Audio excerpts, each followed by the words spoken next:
Okay, good morning, everyone, and welcome to this webinar about relationships and sex education in years 1 and 2. If you've joined any of the other webinars, welcome back. You'll get some of the same information that you had, as well as some specific information about year 1 and year 2. So it is worth joining. Um, I am going to start us off, and then I'll pass you over to Mr. Kempton, who's here with me today, to talk through some of the specifics. Just so you know, the webinar is being recorded and will be shared via a YouTube link later in the day, as well as the slideshow and some resources that link to it. So the aims of the webinar are as follows. We're planning to share the curriculum aims for you for RSE, which is relationships and sex education, as well as the particular objectives which we teach in year 1 and year 2, and just some examples of the resources that are used so that you can see the types of things that are taught to the children. There will be an opportunity to ask questions. Feel free to put any questions in the chat as we go, but we will answer them at the end. We will also offer you a chance to unmute and just ask any questions at the end also.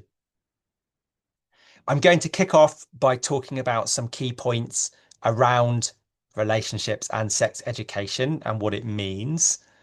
So the relationships aspect of RSE is statutory, which means we have to teach it. DfE guidance says that in primary schools, there should be a focus on positive relationships with a specific focus on friendships and family relationships and relationships with other children, so with peers and with adults. So that we have to do. Sex education, on the other hand, is not statutory, but it is recommended to be taught in primary schools at an age appropriate level. Parents do have a right to withdraw their children from sex education above and beyond what is included in the science curriculum. So what does that mean? Well, in year 2, children learn that animals, including humans, have offspring that grow into adults. They're introduced to the concept of reproduction and growth, but not how reproduction occurs. So that is a statutory objective, but we do cover that in science, specifically in science. So your children will learn that in year 2. When they get to year 5, they then learn about life cycles of humans and animals, including reproduction. They learn about the changes that happen in humans from birth to old age.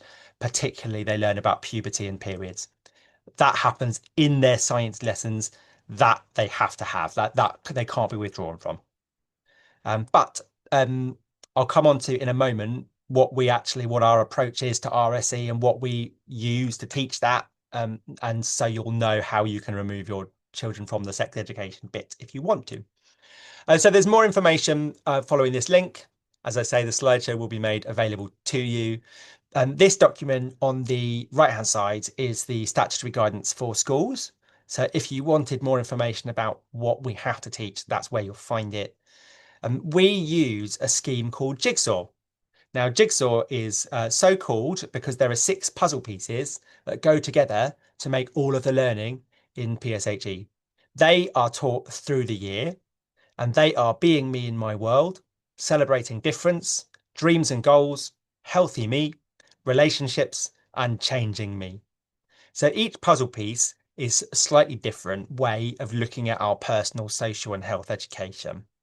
Now, the bit we're talking about today is changing me. That's the puzzle piece we teach in summer 2, and that is the sex education. Okay. So I'm going to share with you this overview. So you'll be able to see all of the topics that are taught as your child moves through each year and through the school.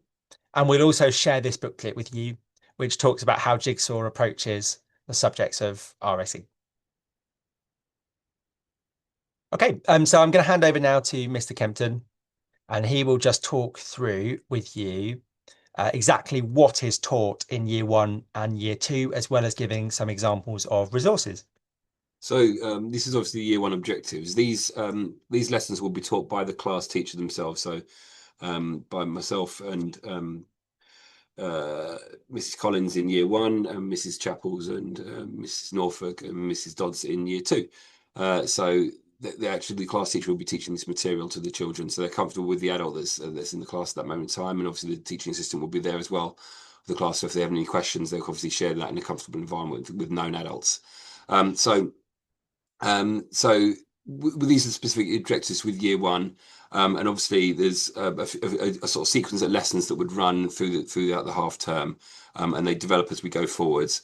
So initially we start with talking about how the children have parts of the children that have changed, and some things that stay the same, and how bodies have changed since children were obviously a baby and things like that. So we'd obviously introduce that from, and that goes alongside the kind of science and curriculum as well. So we would have talk about those sort of changes that happened in the children's body from being a baby up until where they are now.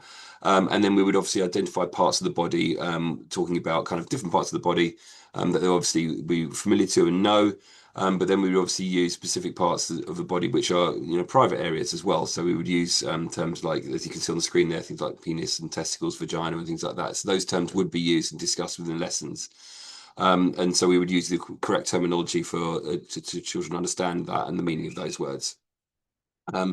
So the children obviously ask questions in and around that. So we would use some pictures and things like that, which will coming soon. We'll show you those in a moment to support that learning. We obviously just got to talk to the children about how these changes were happening, and they are going to happen to everyone, and that's a natural thing that would occur. And so it's perfectly normal to have different feelings around that. And we would talk about that as part of the lessons to make sure children are comfortable that the feelings they are having around that are genuine, they're perfectly normal, and that's a thing that everyone's experiences happens to them. And we'd obviously support them if they have any questions or concerns around that. We would support that to help them cope with those sorts of changes in that sense. So the year two objectives are here, and that's obviously a development from year one. Some of it is similar in terms of revisiting that kind of language that we've used in year one, and then that was developed obviously the changes in children's body from being a baby to how they are now, and obviously to older age as well. So the children often point out that I've got grey hair. I mean, I must be very old, and I have to point out that happened to me when I was in my early 20s, and everything else. They have a good laugh around that. So those sorts of things happen, and we kind of make a kind of show resources and materials again around that to show that the children change, and that's a perfectly normal experience as people go through life. So these are some of the year one resources that we would use. Obviously, we would use sort of animals as well. So we show that the changes happen in animals and the sort of female and male animals. And then those are the resources we use to show sort of the changes in the difference between female and male bodies and things like that. So those are the particular pictures we would use in class. And then those are some of the year two resources, obviously, as I was describing, as people's bodies change through their whole lives. We make relations to animals as well. So that's how it's done, and some of the pictures we would use. Thank you very much, Mr. Kempton. All very clear. So some children may be absolutely fine with just what they get in class. Some children may need a little bit of extra help. For example, if they have additional needs, they may need some pre-teaching, or they may need to go over things again after it has been taught. Sometimes social stories can be useful so that information can be broken down more clearly and visually. We do know which children need this extra support and would contact you if we were going to provide that. However, if you would like your child to have something different, then you can contact us at the inclusion email address, which is listed on the screen. Some top tips for you, all of which you will know already. Our children are very curious, and it's important that we are honest and give age appropriate but honest responses to their questions. It's important that they know that they can talk about anything with us, that nothing is taboo, and that we're not going to be shocked by their questions, so that lines of communication remain open. It's helpful for you to know what we do in school, because then you can use the same terminology at home. So now you know that we use the scientific terminology to name parts. You would be able to do the same. And really, we need to respond to what the children need. But if you're ever not sure about something and the children are asking you a question or questions, and you're thinking, oh, how do I answer that? And you just want to bounce ideas off someone, do contact us, let your class teacher know, let Mrs. Anning or myself know, and we will do our best to help you with that. A couple of other things before we do questions that I haven't shared. Sometimes parents find it useful to see all of the resources that we use. and we're quite transparent and open about what we use. So if you do want to see all of the resources that we use, just email info@grovelands.surrey.sch.uk and we will send them to you. Some parents find that useful because they may want to remove their child from certain parts of the curriculum, and that can be done. Or sometimes parents just want to know exactly what it is that they learn so that they can, go over it at home. And so we're very happy to share the full pack with you should you need it.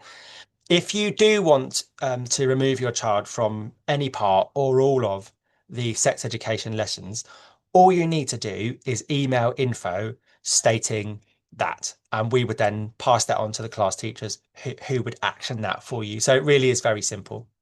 If you have any questions that are specific to your child, you can email us and let us know. So I'm going to stop sharing now. And no questions have appeared in the chat. So now we have a moment. If you would like to unmute your microphone and ask a question, you may.